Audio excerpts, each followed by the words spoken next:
The quaddie is the Flight Stakes, and that horse I talk about, Miss Fabulous, well backed again. $2 favourite here, Mike, for the Group 1. Pretty in Pink, a great run last start, $6 Fiesta. Obviously, all this form coming out of the same race. Uhud, a little bit of specking there today as well, into the $9.50. But Mike, Miss Fabulous, we've said it before, great win last start, and we're just got to have a look at it. Yeah, we've got to look at this win. There's obviously a lead-up race, the Yankee Rose over 1,400 metres, part of the filly series.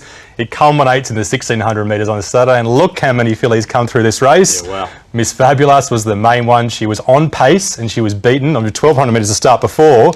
She was in the pack this time, and she was dynamic, Stu. Yep, you can use a few words here, Mike. About here, she just starts slicing back to the inside and just loved the way she powered to the line here. Yeah, what a fantastic win. Just watch it and admire. Pretty in Pink. She sprinted well as well. Fiesta so reliable. Uhud, 3 wide, no cover, but it's all about the winner. Her last two sections were 10.84 and 11.09. That is pretty much identical to the Great Mare Winx on exactly the same day. Okay, you love your stats there, Mike. Let's have a look at a bit of form outside this race now. And Dave Van Dyke, who's been in Queensland, good to see him back in Sydney. We've got Baccarat Baby.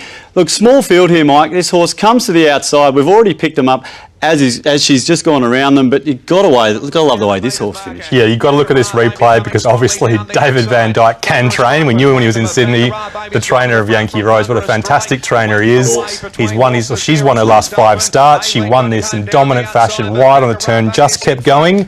The form behind her just fair though. That third horse just won an Ipswich maiden to start before this. So we're a little bit worried it's not Group 1 form. Oh, look, we've got group racing there. We've had a look at some Queensland form. Let's get into all the form and the analysis now, Mike, kicking it off with the gold bars in the form. Seriously good fillies. Miss Fabulous obviously gets the gold bar for form after that dominant win. Light her up. Okay, so it's the favourite just out in front now. All important, Mike. Key factors starting with progression. Yeah, there's judgment at home. Which of these fillies do you think has got the most progression? Obviously Miss Fabulous does. Pretty in Pink. She's got some scope as well. Most of them do, but they're the ones we think have got the most scope. Okay, and the fillies up to the mile? Yeah, looking for horses that love the 1,600 metres. Most of them do. Miss Fabulous, she surged like Winx. You've got to love that. Pretty in Pink, she was a little bit peaky maybe, but that's probably being harsh. Okay, well, it's Miss Fabulous out in front. Track conditions, they're hoping to get back to that good track. Yeah, absolutely. If you're betting early, obviously you've got to think about potentially having the rain. Fiesta and Uhud are proven on soft tracks in good grade, and Made in Heaven, she's a lightly framed type that could like a sticky Randwick. And it looks as though they're making a bit of a race of it here in behind. Mike, position in run, all important here. Miss Fabulous kicks ahead. Yeah, she could just blend into the pack. She could power away. She gets a great spot. Pretty in Pink, drawn well as well.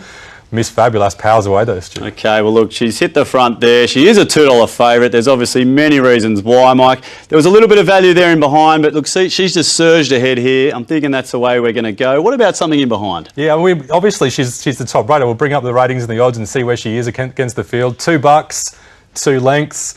That's the big decision, isn't it? You've got to decide whether you want to take those odds, and we're not quite sure. She's probably around the right odds, obviously. Yep. We think she'll drift a little bit on Saturday, so we're going to be a little bit soft in this race. We're going to back a filly we know is reliable, we know handles the wet, and we're going to back her a place. She's short odds, but she's better than the favourite for a win. Uhud a place. I know it's a bit of a soft bet, but it's better than the favourite. Around about that $2.60 mark to kick off the quaddie there.